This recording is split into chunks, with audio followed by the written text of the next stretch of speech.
welcome to KUTV Primetime News. Now we've got a lot in store for you tonight, including an interview on how to deal with kidney failure. All your questions, we'll be reading them. Just keep sending them through our social media platforms at KUTV Kenya on Facebook, KUTV Kenya Live on YouTube, KUTV_Kenya on Twitter, and at Daphne Orina on all social media platforms. That said, let's get the highlights.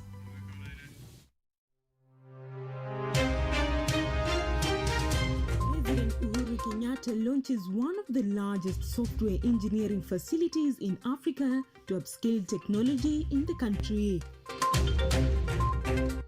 Law students from different universities across the country battle it out on moot court competitions. The Azimio Brigade embarks on a 4-day campaign drive in the Western region.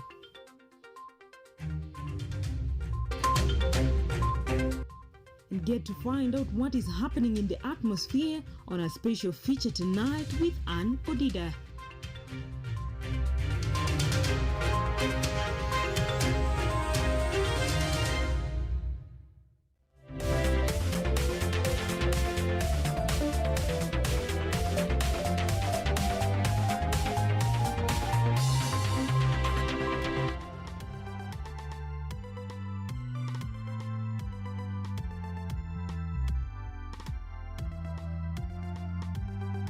Welcome to the broadcast. My name is Daphne Orina and our sign language interpreter is Vivian Wangeshi. Kickstarting our bulletin tonight is President Uhuru Kenyatta, who has officially launched a $27 million Microsoft Development Center in Kenya with the hope that it will improve the government's efforts to provide employment to young people in the digital sector. Here's Bentura Kwamboka with the report. The launched Microsoft Research and Development Center is one of the largest software engineering centers in Africa that was launched by His Excellency President Uhuru Kenyatta on Thursday. The center is set to introduce new standards for the next generation of technology centers across the continent. Speaking during the launch in Nairobi, President Uhuru Kenyatta described the center as a major development that will enhance the country's international recognition for the potential of Kenyan workers in the technology sector, business opportunities, and improve investment environment. As a government, we appreciate this seminal development, and it is yet another international recognition of our country's abundant high-tech workforce capabilities, the business opportunities available in Kenya, and the conducive investment environment that we have established. President Kenyatta also said the country has begun to receive the benefits of investing for decades in the basic structure of information, communication, and technology. I am most particularly excited because this center advances our quest to secure high-tech jobs in the digital space for our young men and women. Microsoft has also collaborated with local universities and young businesses to provide skills and training to create jobs for more than 200,000 Kenyans and young people. The center currently employs more than 450 engineers in Kenya, as well as 500 additional staff in other fields. Bentura Kwamboka, KUTV. Away from that, University of Nairobi emerged overall winners of the 10th edition of All University Moot Court competition that was held at the Kenyatta University School of Law Parklands campus. The competition, which exposes students to real court proceedings and research, saw University of Nairobi and Strathmore bag first, second and third places respectively. Accountability in justice system is integral in any justice system in Kenya. It is for this reason that the 10th edition of All Kenya Moot Court competition shifted focus to electoral justice, building a system that adheres to the rule of law. We hope that we will rally social capital through students and ensure that they are able to harness their strengths in terms of looking at legal questions from the human rights lens. And the objective of organizing this, or even being partners, is our appreciation of the legal grasp that these students have. Law students are subjected into rigorous court proceedings that usually involve drafting memorandum, researching and participating in oral argument training, with only the best of brilliant minds left standing. University of Nairobi and Strathmore dominating the 10th edition of Moot Court competition. UN scooped the best team and research category, while Strathmore University settling for second and third places. Jesse from Kabarak University bagged the best oralist award. It feels nice, the University of Nairobi being the best in the All Kenya Moot Court. It's been a while, and I know back at the university they are celebrating. And I can say that it was a great learning experience because we've handled so many contemporary issues, especially right now that we are headed for the elections.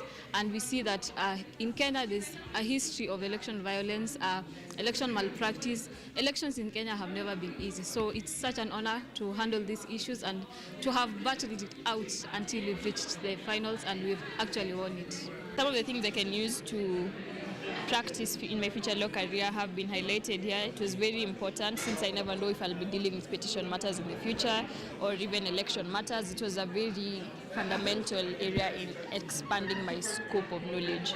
The competition focused mainly on matters of international law and is set to become one of the largest annual gathering in Kenya legal calendar.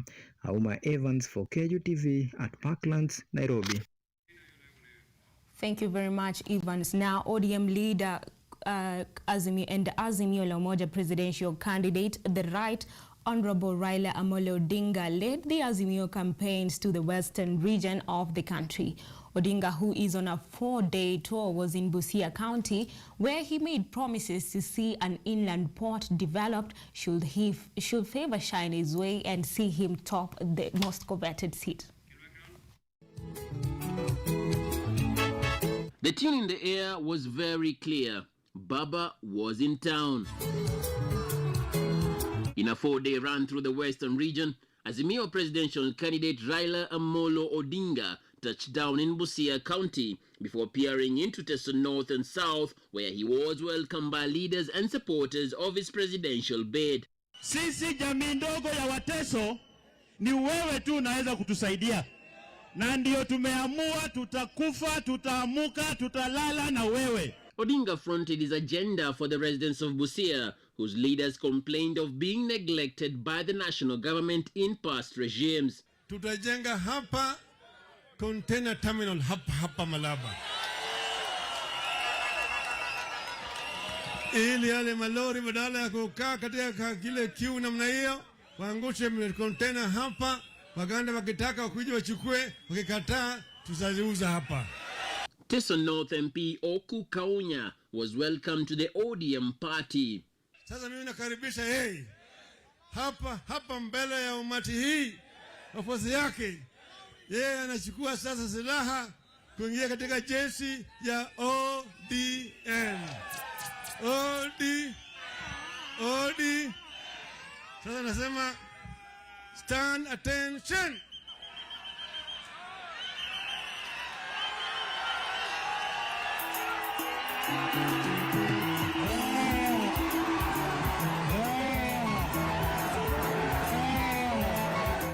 A keen eye is however out to see whether the DAP party that has been on a hard drive in the region will join Odinga's campaign, of note being that the party has benefited from an exodus of several politicians from the ODM party. Odinga is expected to stretch into Kakamega County tomorrow in Sabatia, Huisero and Mumias. On Sunday, he will hold rallies in Musoli and Navaholo after a church service in Shibuye, and finally seal the tour on Monday in Vihiga County. Sisi tutaingiza Baba State House direct.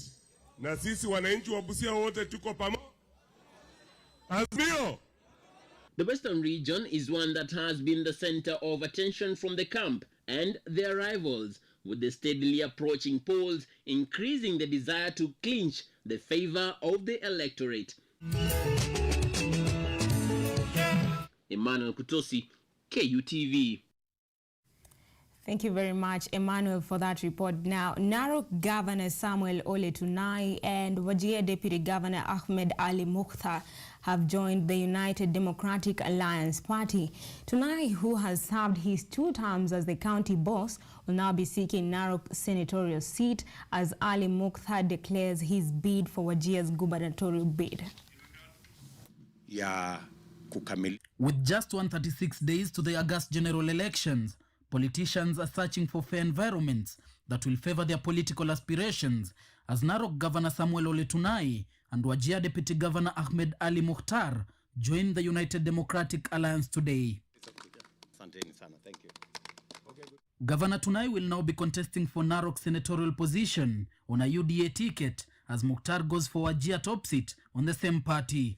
Today is a great day for us in Narok County as we come together as leaders of Narok and as a people to say that we firmly believe that you are the right person to take Kenya to the next level. I had to sit with my community who are behind me and direct them to where the government will be in come 9th August 2022. So we are with you fully.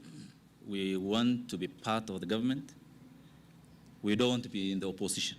Deputy President commended Tunai and Mukhtar's decision, promising to work together with other leaders from the region to deliver presidency after the general election. Boma yetu ya Hustler Nation inazidi na kupanuka na kuongezeka kwa sababu ndio mahali wa Kenya wengi wanaamini ya kwamba tunaweza kupanga usawa, tunaweza kupanga mahali kila Mkenya anaweza kujihisi ya kwamba ni Mkenya na hakuna Wakenya wanaoachwa nyuma. Tunai and Mukhtar's decision to join UDA comes just days after Trans Nzoia Governor Patrick Kaemba declared his support for Ruto's presidential bid. Wajir County, by and large, is a hustler county. It is a county that believes in our agenda.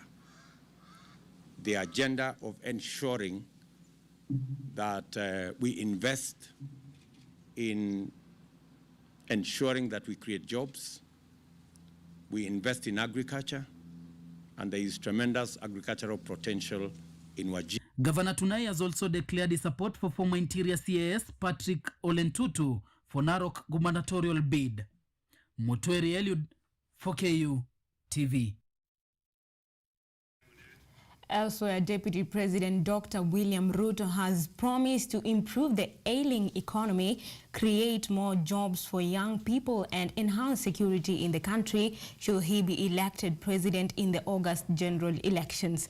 The DP led Kenya Kwanza campaigns in Nakuru and Kajiado counties, accompanied by the Kenya Kwanza principals. Kama mtu hajawahi kupanga chochote, hakuna kazi yote inaonekana. Mimi nawauliza kwa mfano, hapa Nakuru, wakati mimi nimekuwa deputy president ya Uhuru Kenyatta, si tumejenga reli kilomita 700, si tumejenga barabara kilomita 500 hapa Nakuru, si tumeweka equipment Naivasha na Nakuru ya hospitali, si tumeunganisha stima watu 1420. Moving on, former Nairobi Governor Mike Mbuvi Sonko has ditched the Jubilee Party for the Wiper Party. Sonko, who has been away from the political limelight after being ousted as the capital's boss, is now back under the Azimio la Umoja coalition. Despite speculation on his likelihood to vie for Machakos gubernatorial seat, Sonko is yet to specify his bid if he is to run in the forthcoming polls.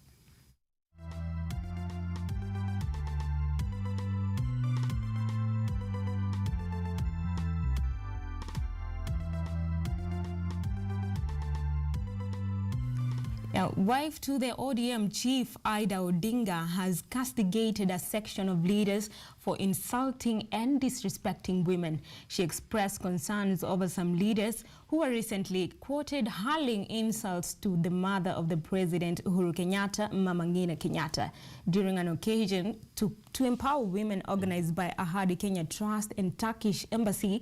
Leaders present warned against divisive politics, saying Kenyans should remain peaceful and women should be respected.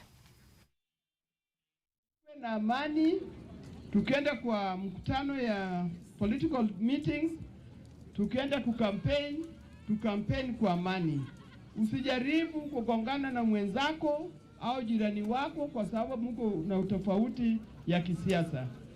Hiyo utofauti inakuja tu kidogo itakwisha, lakini jirani wako atakuwa jirani wako kwa miaka hii yote. Muishi kwa amani, mfanye kampeni ya amani. President Uhuru Kenyatta has reappointed Olive Mugenda as the non-executive chairperson of the Kenyatta University Teaching, Referral and Research Hospital Board. This will be Mugenda's second term in the same capacity, where she will serve for 3 years. She was first appointed a non-executive chairperson of the hospital's board on April 1st, 2019. Mugenda previously served as the Kenyatta University Vice Chancellor, a position she retired from in 2016 after serving for 10 years. She also serves as a member of the Judicial Service Commission, where she was elected chairperson during the recruitment of the current Chief Justice Martha Koome.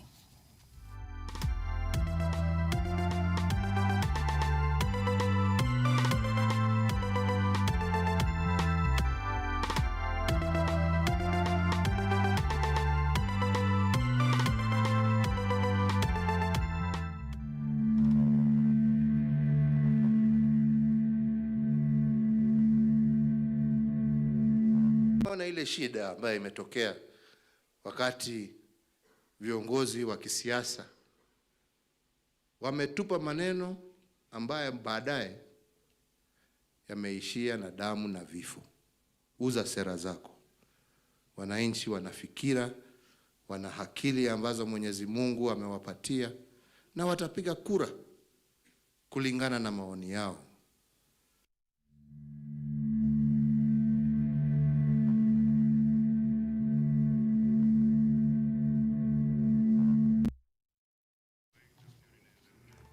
We're taking our first break right here on KUTV Primetime News. Still to come, the interview on kidney failure. Remember to send in your questions as we'll be having an expert on that.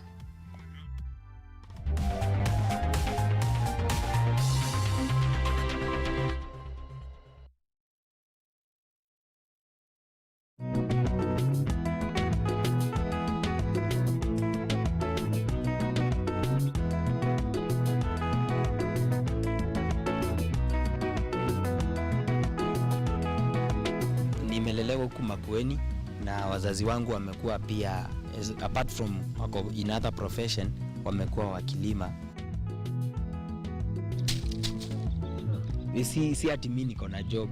Sasa hapa ndio hustle yangu. Ukikaa nasi basi utaboresha kilimo.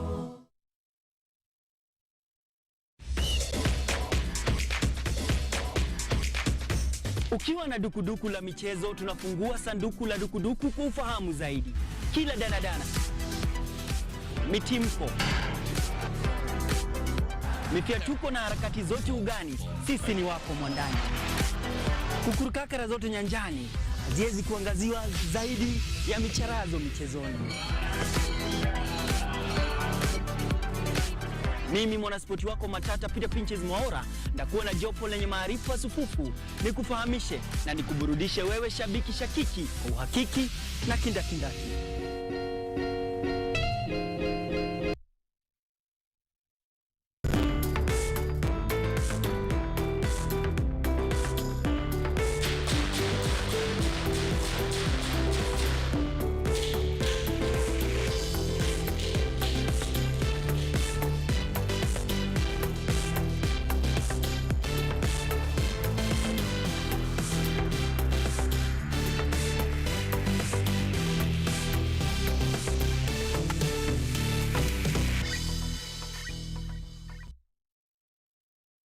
KUTV, in conjunction with Kenyatta University Funeral Home, is now offering death announcements immediately following our news bulletins at 7 p.m.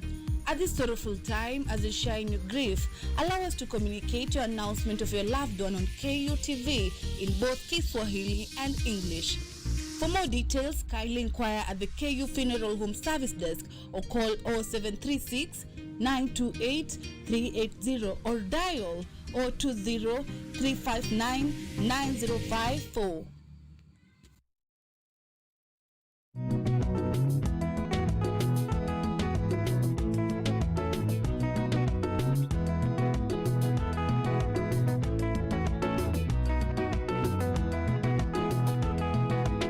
Nimelelewa huku Makueni na wazazi wangu wamekuwa pia, apart from wako in other profession, wamekuwa wakilima.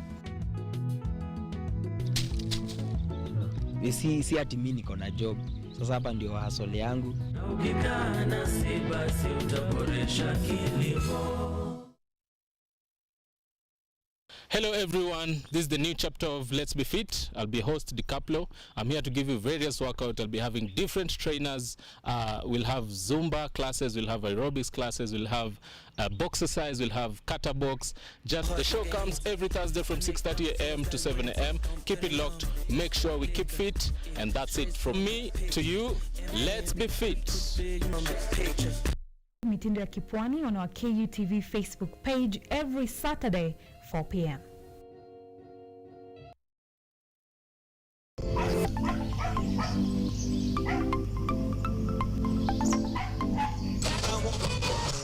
This couple met in diaspora. They fell in love and had a child. They decided to move back home and make things official. Now, here is the bombshell. They found out that they were related. Wow. With Orbital Global, you can save yourself the embarrassment. How well do you know your family lineage? Your cousins, uncles, aunties, nephews, nieces? Orbital is here for you. Visit www.orbitalglobal.com. Orbital Global, connecting families, uniting nations.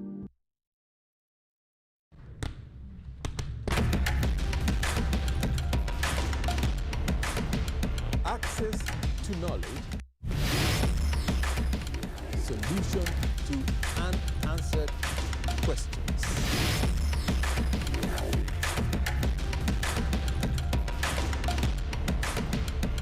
Guidelines to pursuing your rights and repossessing your property, intellectual or material. This and more, only on Law Matters.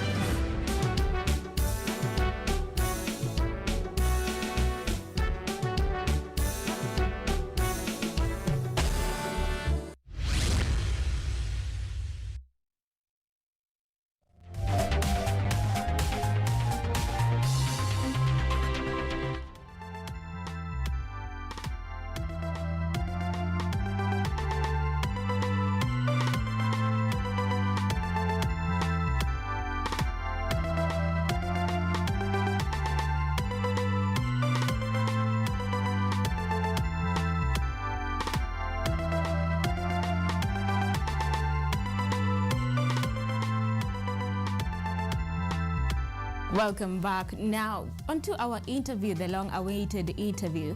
Estimates show that 4 million Kenyans have chronic kidney disease and roughly 1,500 Kenyans die yearly from kidney failure. Joining me in studio is Dr. Tony Okoth, who's going to help us decipher, or rather even understand, what happens when there is kidney failure. Welcome to studio. Asante sana. Yeah, I'm Dr. Tony Okoth. I'm a medical officer at Roy Family Hospital. So I'm glad you've given me this opportunity to discuss with the world about kidney issues. Yeah. Well, let's get right into it, Dr. Tony. Perhaps to start off this interview, what exactly is kidney failure and at what point can we say it has occurred? For us to understand what kidney failure is, we have to understand the functions of the kidney. As simple as it can be, The kidney is involved in excreting waste products, water, also maintaining blood pressure, and also in formation of bone and blood. So what do we mean by kidney failure? It's basically when your kidney stops working the way it's supposed to work. Yeah, it's as simple as that before we get into the causes of kidney failure. Yeah. All right. So when can you say it has occurred? Because you say excretion, you know, someone can be thinking the kidney is continuing normally as they are going to the loos and excreting. What can you say it has occurred? Okay, first of all, to add on to what you said about the burden of chronic kidney disease in our country, it's true that almost 4 million people have chronic kidney disease. About 10,000 of these will have a disease progression to the end stage, renal disease. And when we look at our capacity to fund our medical programs, only 10% of these people can afford dialysis, which usually prolongs life. So how can you know that you are now in kidney failure? I guess that comes to the signs and symptoms of the disease, okay? Right. So it's not really easy to know specifically that now we have kidney failure. Because someone will come to with swollen feet, both feet or swollen eyes, swelling that subsides during the day. They can also be pale. That means they don't have enough blood in their system. And whatever symptoms they will have is those symptoms like easy fatigue, awareness of your heartbeat to heart pounding, and also when you just look at yourself, you're pale. So basically that's it. There are a lot of signs that people can present with, including altered level of consciousness, a lot, yeah. Now that you've mentioned heart disease, I'm curious, you know, when someone will notice that palpitation of the heart, don't you think they will relate it to some kind of heart defect? It's okay. When another thing with kidney disease is that it can also lead to other conditions, including heart disease. Right. But palpitation, or when you feel your heart is pounding against your chest, it does not mean that you have a heart disease. You can also have a kidney disease, okay? Yeah. Food for thought. Now, just to dive right into the types of kidney failures, which are these, and what are the internal and external factors that will be leading to those types to develop? We divide kidney failure into two broad categories. That is an acute type, which has occurred over a short period of time, and a chronic type, which has occurred over a long period of time. Our discussion today will mainly base on the chronic type, but the acute type, your kidney stops, you have some derangement in what we call the normal kidney functions that can be corrected immediately for the renal function to return optimally. But in the chronic type, we have already lost much of the functions of our kidney. So we classify it into 5 categories, stage 1 and stage 5, of which stage 1 is the beginning and stage 5, as you can guess, it's towards the end of it. Yeah, so you're asking about factors that can lead to it. Yeah. The main cause of chronic kidney disease or chronic kidney failure actually worldwide is diabetes. Because we have a lot of people working with diabetes and they don't know. So if you have diabetes for long, definitely you'll have a kidney failure. So that's the main cause. But we also have other infections, like in sub-Saharan Africa, we have HIV, hepatitis that can also come with HIV. Those ones can also lead to kidney failure. We also have malaria, and we have a lot of things, but the main common ones are the infections and diabetes mellitus, yeah. All right. You've mentioned malaria, is that so? Yeah. I think it's very weird to mention malaria for those who are not conversant with that. Yeah. And just to go to what are other external factors, now that we've mentioned the diseases that could lead to kidney failure, what other external factors, like the things we do, could be leading to kidney failure? I guess maybe our diet, a lot of alcohol, and the type of drugs we use. There are some drugs when you use can give you kidney failure. For example, there are people who have arthritis, so they tend to use painkillers for long. There's a subtype of drugs which we call NSAIDs. in which aspirin belongs, diclofenac belongs. So patients with arthritis tend to take these medications frequently to relieve their pain, but in the long run, those drugs are toxic to the kidney. Yeah. Well, elsewhere, just to address forms of treatment for kidney failure, you mentioned earlier on dialysis, which can prolong somebody's life. What treatments specifically are accrued to kidney failure? It really depends on the stage, because when we've gotten to a point of dialysis, it just means we are not going to treat you, like we're not going to restore your kidney functions to where it was. It is a form of palliation. We are helping your kidney to function. So dialysis removes the waste products, yeah, and we have a lot of hospitals nowadays offering dialysis as a plus to the Kenyan government. Yeah, but there's also an option of kidney transplant, which I think is being done in KNH and MPSHA, and also other hospitals. We can say that that's almost the definitive treatment of kidney failure. But we have to be aware of when you have a kidney transplant, there can be a rejection or acceptance of it. Yeah. So what's the worst case scenario of kidney rejection, and also one adapting with one kidney if the body fails to adjust? The worst case scenario, as you've said, is the body will fail to adjust to that new kidney and reject it, and we'll go back to where we were again. So the worst case scenario is the rejection. But if the body accepts to take the new kidney, I think the patient will have an improved quality of life as they were before, though not 100%. Okay. Yeah. So what of that person who has donated the kidney and the remaining kidney refuses to work? It's unfortunate that happens, but we thank God gave us a lot of things in pairs. We have eyes in pairs, hands, feet, we have kidneys. It means we can survive with one kidney, but we hope that the donor will live a lifestyle that won't lead to kidney failure of the one remaining kidney he or she has.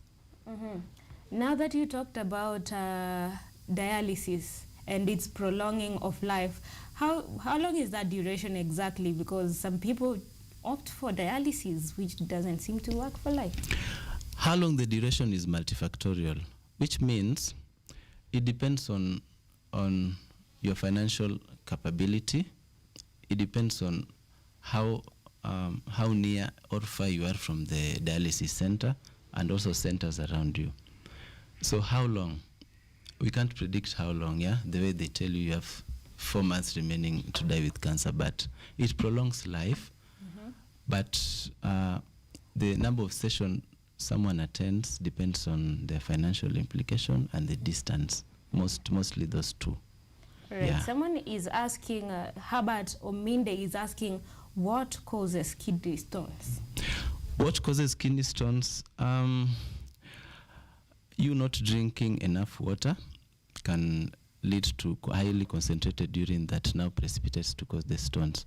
But we have obesity is also a cause of kidney stones. Our diet, high-fat diet, can also predispose you to kidney stone. And also, if you have an obstruction that can't allow your urine to pass, it will concentrate there and form the stones. Yeah. You mentioned the drinking water and the not urinating properly. Are there colors we should expect of urine when someone has kidney failure? Okay. The normal color of urine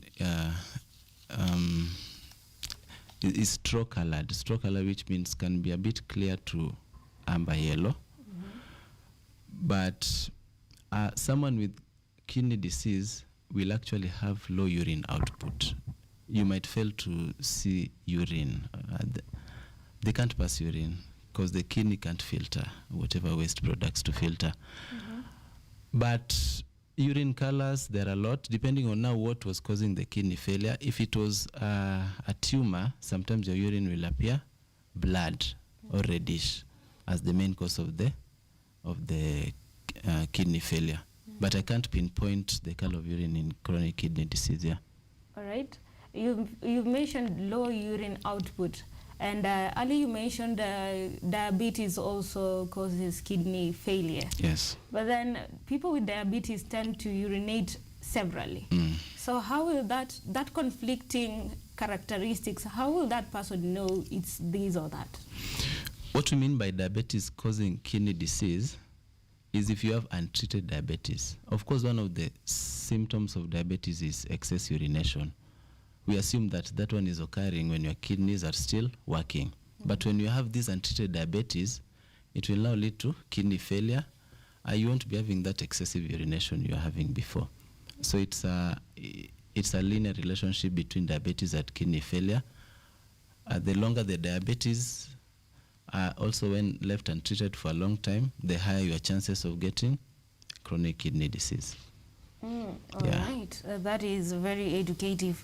Now, what are the repercussions of untreated kidney disease? Generally, what can it do to the body? Okay. I started by mentioning the functions of the kidney.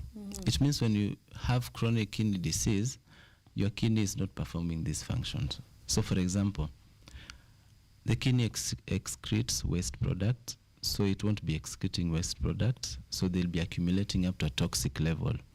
One of them is uremia, which can now also give the patient convulsions or altered mental status. The patient will also be pale. As we say, the kidney is also involved in production of red blood cells, so they'll be having low red blood cells.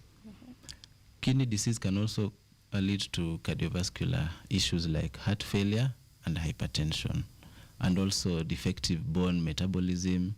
Due to the chronic kidney disease, you now have brittle bones, which can break easily. So if you understand the role of the kidney, it's easier to understand what chronic kidney disease causes. Yeah.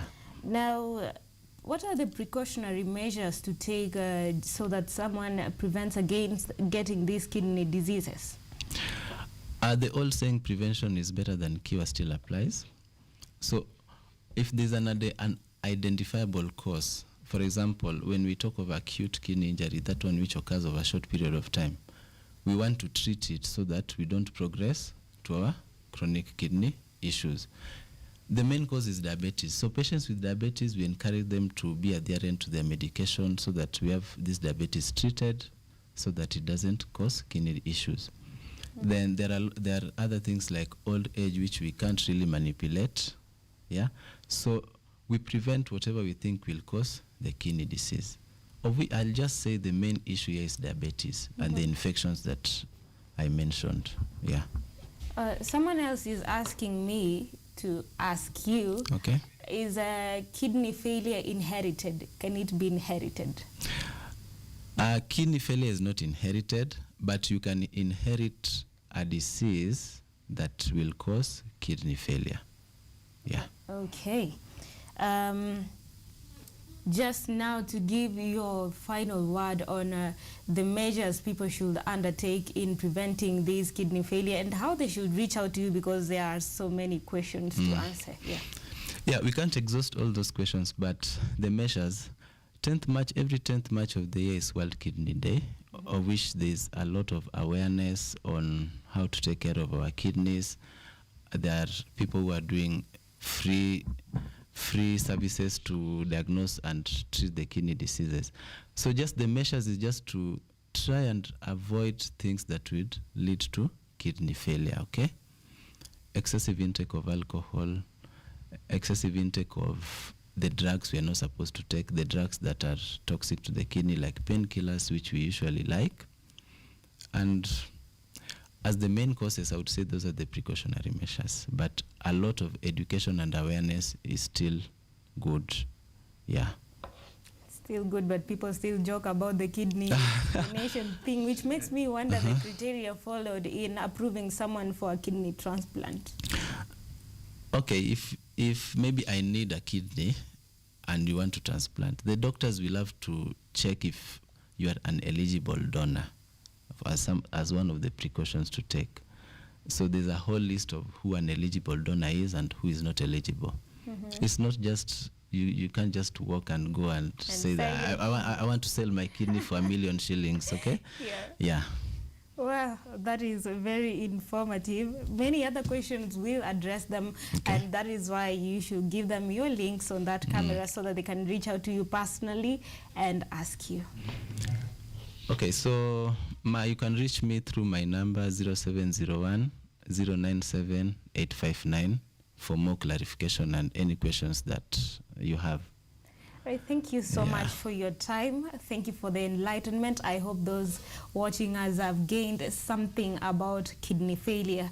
With that, we take another break. We'll be back with more.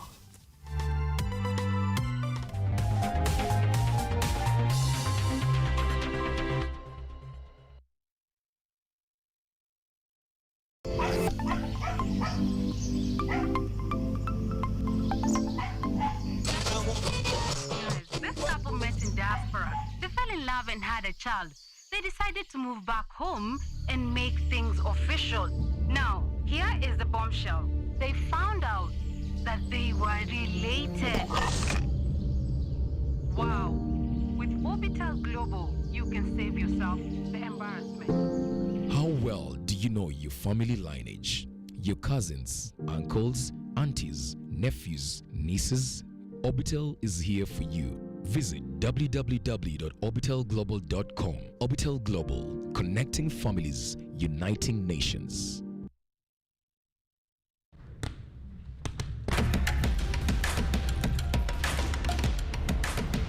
Access to knowledge. Solution to unanswered questions.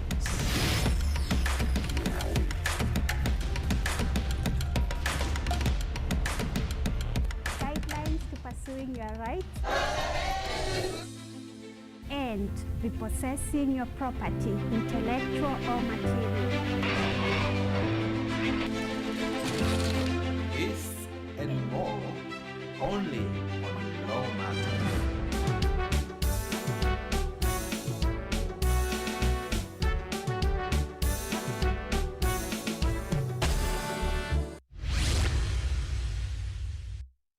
ya Kipwani on our KUTV Facebook page every Saturday, 4 p.m. This is Tech Innovation Show Women in Tech edition. After campus, I went to create my first email address, and what shocked me was the price of creating an email address. Personally, one achievement that I made last year that I'm really proud of was being recognized as a GDE. I'm recognized as the first female Flutter GDE in Africa, Sub-Saharan Africa, and the first GDE in Kenya as well.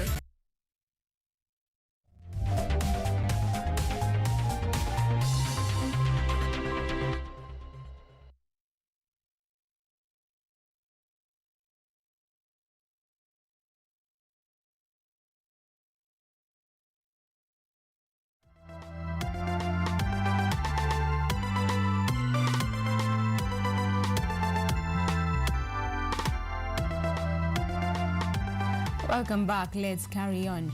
Kenyatta University held the 12th Disability Awareness Day in a bid to empower the undermined in the society and inclusion of persons with disabilities in the institution. The event had the institution benefit with bikes to enable persons with disabilities engage in sports activities such as cycling. Snyder Chege has the details. All together. So just want to soul-touching and well-composed songs rented the air, perhaps an encouragement to many that it's okay to be abled differently, but that does not limit your potential.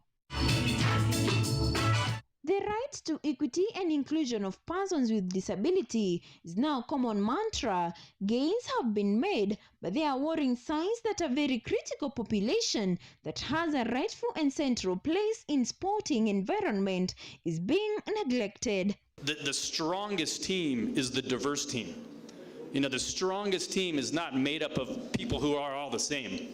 When you're picking the people to be on your soccer team, you don't pick 11 people who are really good at goalkeeping. You know, you pick a goalkeeper, you pick a striker, you pick a defender, you pick all these different people. And I really know that it's the same for everything that we do. Within cycles of change, United Nations report on inclusion of persons with disability in sports paints alarming picture. Statistics is even worse on women. Only a third of athletes participate in international competition, but breaking the barriers will require joint effort. If each and every other organization would just take a minute and employ 2 to 3 persons with disabilities, the impact to our society and community would be amazing. One of her best students in pharmacy has a hearing impairment, and the dean always tells me this is a top-notch student. And this is a guy who had to struggle, so hard to study in the STEM subjects, which most students with disabilities don't get to take. I also see the chairman of the Department of Mathematics, of Chemistry. Again, we have a hearing impaired student in chemistry. This being the 12th Disability Awareness Day, Kenyatta University is stepping up to bridge the existing gap to ensure people living with disabilities in the institutions are being able to pursue their learning with ease. With social barriers and status quo standing in the way, it's only through sports and social interaction that the first pillar stone can be laid, and with the donation of cycling bikes, it's just a matter of time before walking the talk. Activities of cycling, not only as a sport, but also for physical fitness. Snyder Chege, KUTV. Thank you, Snyder. Now, Kiambu Governor Dr. James Nyoro, together with the ICT Cabinet Secretary Joy Musheru, presided over the opening ceremony of the Kiambu County Youth Innovation and Entrepreneurship HIP Week at JKUAT Industrial Park in Juja. The event, whose theme is Building Resilience in the New Normal, will come to a close tomorrow on the 26th. The county government of Kiambu, in conjunction with Jomo Kenyatta University of Agriculture and Technology and other stakeholders, including the Ministry of ICT, has held a 4-day Youth Innovation and Entrepreneurship Showcase. This marks a milestone for the talent and entrepreneurial youth in Kiambu County as the youth showcase their innovative ways and talents. The event, whose theme is Building Resilience in the New Normal, aims to showcase innovations and entrepreneurship ideas as well as deliberate on hurdles that the youth face while starting a new business. Kiambu Governor Dr. James Nyoro, together with the Cabinet Secretary for ICT, Innovations and Youth Affairs, Joy Musheru, presided over the opening ceremony of the Kiambu County Youth Innovation and Entrepreneurship Week. Will be there. So we are here to try and see how we will be able to work with you so that we can scale up we can help you to scale up your innovation so that you can move to the next level to help us solve that problem. CS Musheru said the youth today have the opportunity to create wealth, productivity and other solutions through creative thinking. This is a really important area that needs to grow, needs to expand. Our young people are very, very, very innovative. We went around, and I'm sad that we didn't have enough time to be able to go through all the different stands. But for what we are able to see, there's a lot of opportunity. And really, as national government, we want to take advantage of those opportunities, of the skills that our young people have, the innovations that they are able to work with so that we can be able to develop. The Kiambu County Youth Innovation and Entrepreneurship Week has various companies and individuals exhibiting their products and innovations that will help solve the 21st century problems. The event has attracted over 150 participants, not limited to university students. What we have here is that we are a Kenyan company that locally manufacture USB chargers. We are based in Zitech University. Hello, my name is Stephen Mulwa Mwanza, and this is our rotating Ferris wheel garden for wheelchair users. We are from JKUAT, graduate engineers. Okay, hello. My name is Godfrey Kiprop. I'm an innovator student in JKUAT. My project is a home fish pond system, which is a system we intend to enable people keep fish in their homes. Some of these innovations at the event range from agricultural products, ICT, commerce and industrial products, and will come to a close on the 26th of March. Samson Jura, KUTV. Thank you, Jura. Now, the Association for Strengthening Agricultural Research in Eastern and Central Africa, in partnership with Kenya Agricultural and Livestock Research Organization, have a plan to improve the use of technology in agriculture and in the Central African nations as one way to increase production. Ida Kidinji has more on this.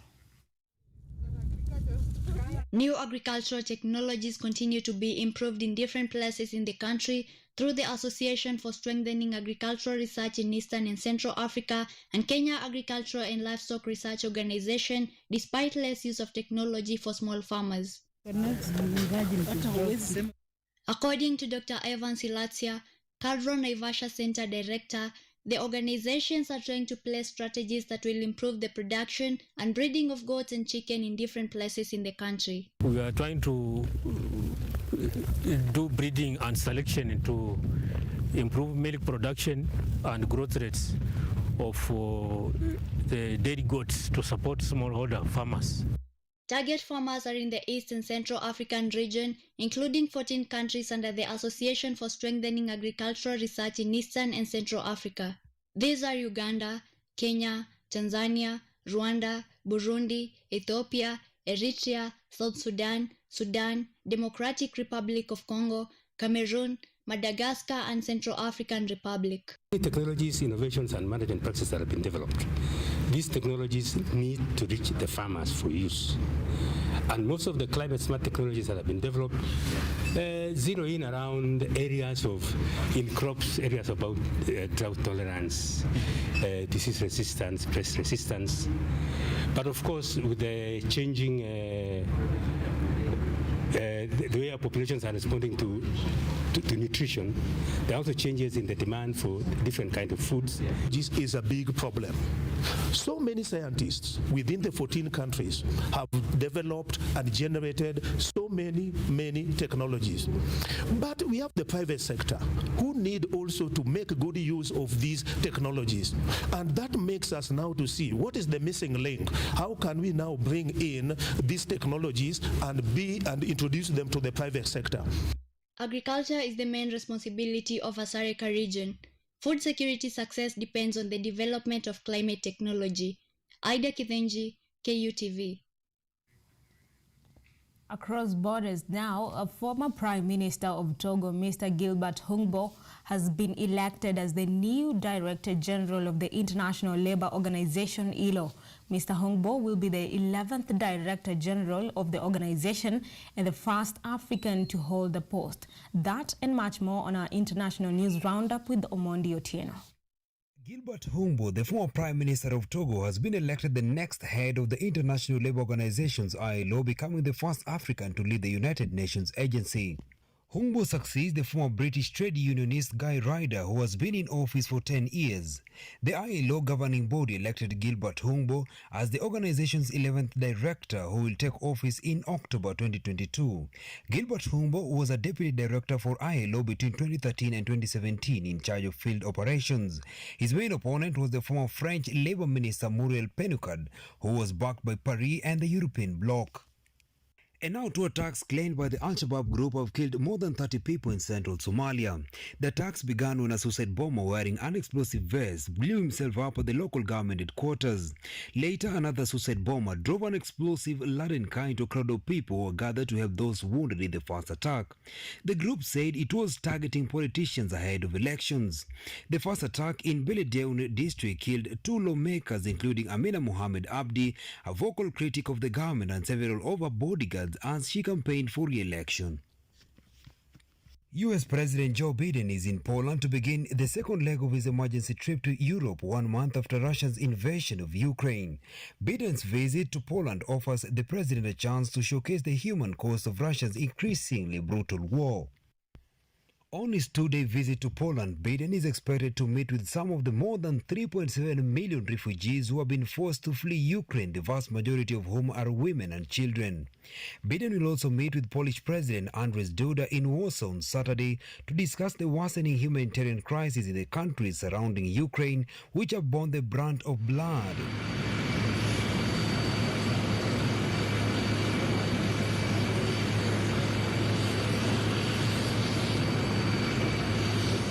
And finally, North Korea confirmed that it has successfully tested a new intercontinental ballistic missile under the supervision of Kim Jong-un, who call it a strategic weapon that makes the world clearly aware of the country's military power once again. The leader said this was aimed to boost its defenses and prepare for a long confrontation with the United States. The first full ICMB test by nuclear-armed North Korea since 2017 drew swift condemnation from South Korea and Japan, as well as the US. United Nations Chief Antonio Guterres condemned the launch as a clear violation of the Security Council resolutions. And that's all we had for you in the International Roundup. My name is Omondi Otieno.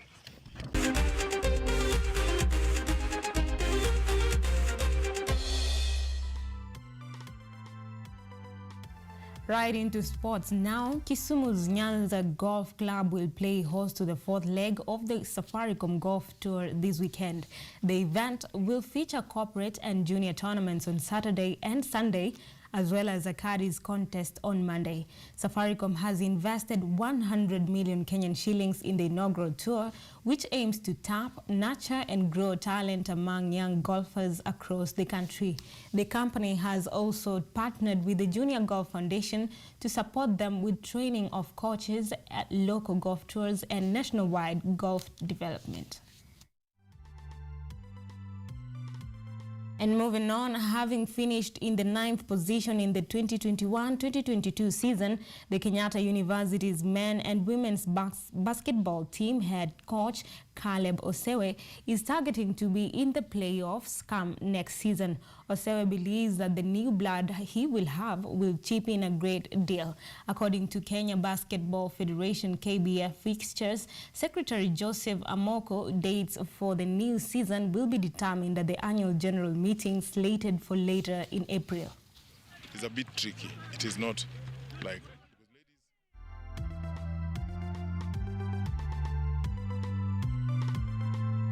Ishama's players, namely Julian Owino, James Kang'ethe and Joseph Kang'ethe, are due to face harsh disciplinary actions after physically assaulting center referee Saidi Kenya during the KRU Championship semi-final match between Shama's Rugby Foundation and Catholic monks at the Rufia grounds on Saturday, 19th March this year. Salinya Ringita has the full report.